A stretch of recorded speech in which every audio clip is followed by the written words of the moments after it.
Good evening, Bahamas. Coming up tonight on our news. F&M candidate for Eleuthera, Ricky Mackey, says he will not be deterred in the face of controversy. Why the F&M chairman says the PLP is the weaker party. An independent candidate pledges to get to the bottom of suspected vote buying. Plus, police investigate a traffic fatality at Old Trail Road.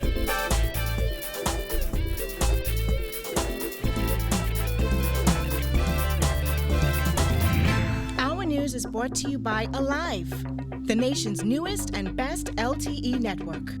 Good to be alive.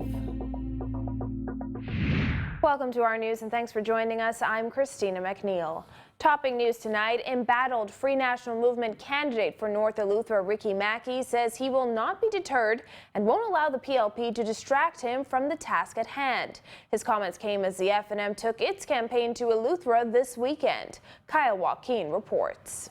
Encouraging voters of North Eleuthera to come out on May 10th and elect Ricky Mackey. The F&M brought his campaign to Spanish Wells on Friday night. His slogan, "A Tick for Rick." F&M North Eleuthera candidate Ricky Mackey calling on the people of North Eleuthera to make him their representative. So come along with me, my brother. Come along with me, my sister. And as we march towards May 10th, as we realize that things have to be better, and that life will be better after May 10th. Give us your X. Mackey has taken hit after hit from PLP Chairman Bradley Roberts over his customs bill and most recently reports of a stolen car. Still, the F&M candidate says he's looking past it. They'd rather talk about our leader, Dr. Minnis. They would rather talk about some of our candidates, like Mr. Diagla, like myself, like Pintard, anybody to change the conversation. He may not have had much of a voice over the weekend, but a persistent F&M leader, Dr. Hubert Minnis, spoke to the needs the people of Eleuthera have with running water and fisheries.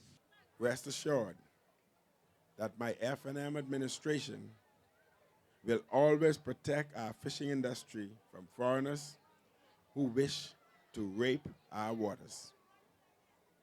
Our forefathers would be turning over in their graves if they knew what the PLP were discussing with foreigners.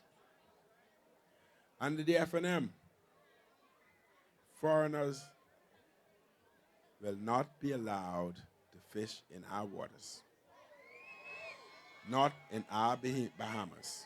Businessman and F&M candidate for Freetown, Dionisio Diagler, has also been caught up in a recent controversy. He told North Eleuthera voters they have a candidate worth voting for in Ricky Mackey. F&Ms, I tell you, brighter times are coming to the Bahamas. The work is not yet done. When we all need all of you to help us to get there. All of you must encourage everyone you know to go out and vote for the F&M and do a tick for Rick. A tick for Rick. The F&M's candidate for Central and South Eleuthera telling voters this vote is for their children. Let's make sure we take our country back. You owe this to your younger generations. You are responsible for the future of this country. And getting rid of Perry, Glass, and Christie and the Progressive Liberal Party will make that difference. The F&M takes its campaign to North Abaco on Monday night, then Central and South Abaco on Tuesday. For our news, I'm Kyle Joaquin. Well, Free National Movement Chairman Sidney Cawley says with less than 2 weeks before the next general election, it's clear that the PLP is losing steam. Cawley says it seems as if the PLP's plan to attack F&M leader Dr. Hubert Minnis is backfiring, as he warned that the Christie administration needs to seriously address the many scandals surrounding its cabinet ministers. Jasmine Brown has more in this report. The PLP is falling apart. Cawley says that is becoming increasingly evident in the countdown to the May 10th general election. The F&M chairman says the F&M infighting and leadership battle between Dr. Minnis and now independent candidate for Long Island Loretta Butler Turner pales in comparison to the current scandals rocking the PLP. Dr. Minnis had his internal fight for the entire 4.5 years. And Dr. Minnis, to his credit, weathered the storm well. I'm sure he had his high points and his low points, but at the end of the day, in this country, Dr. Minnis can lift his head high and show the Bahamian people of his spine and what mettle and mental capacity he's made up of. He's gone through the test. He's come out in shining colors. This week, PLP marathon candidate Jerome Fitzgerald and Golden Gates MP Shane Gibson made news headlines over leaked documents, prompting questions over a possible conflict of interest. Monday's Nassau Guardian revealed that Nygaard International Partnership made direct payments to Gibson's U.S. bank account prior to the general election in 2012 and into 2013. On Thursday, a Tribune article alleged that Fitzgerald's mother was handed an NIB deal. And last week, Fitzgerald admitted he had solicited brokerage, trucking, and limousine contracts with then Bahamar developer Sarkis Ismailian after his emails were published by the Tribune. Colley says while the PLP grapples with those scandals, the FNM is ready to lead. Dr. Minnis is ready to take over this country. Reporting for R News, I'm Jasmine Brown. The Long Island incumbent is accusing others of attempting to buy votes in a move to sway voters in her constituency. Loretta Butler Turner says she is in the process of making her concerns known to the Parliamentary Registration Department and other higher powers to ensure whomever is responsible is held accountable for what she termed a shady practice. There's a lot of money being spent. There are a lot of votes being bought. There are people being offered many, many things. If you're hurting, and they're giving you a job and they're paying you, if they want to give you money, it is illegal.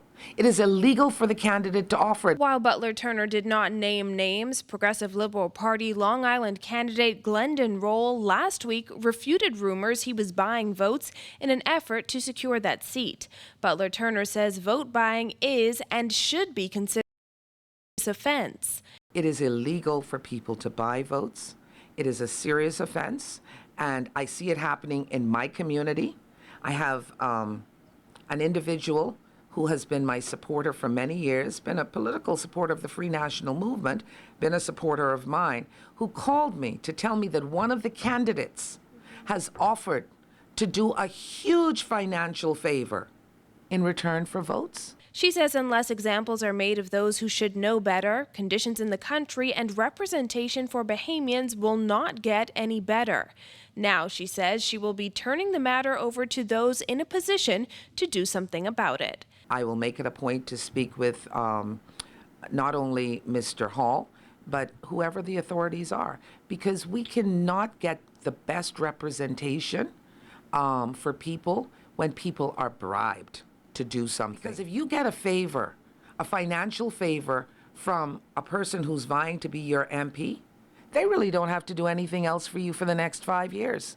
And that is why we probably have such poor representation of many people that go to Parliament. Earlier this month, National Security Minister Dr. Bernard Nottage suggested the Free National Movement was buying votes for the upcoming election. He encouraged supporters to take the money and go for gold.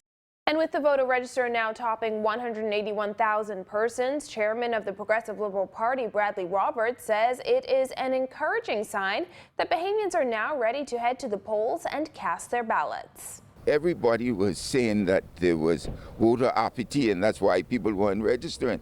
People register when they decide they want to register, and they came out in droves, and they did get a register.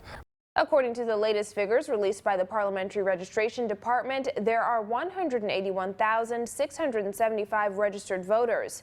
That figure was released on the department's Facebook page on Wednesday night. Parliamentary Commissioner Sherlyn Hall told the media that the register still has to be certified, and he expects that to be done by Monday.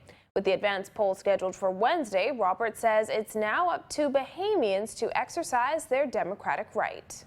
Our people like to participate in elections, and they will come out in large numbers like they've done in the past on May the 10th. Still to come on our news, a man is dead after a fatal accident at Old Trail Road. Stay with us.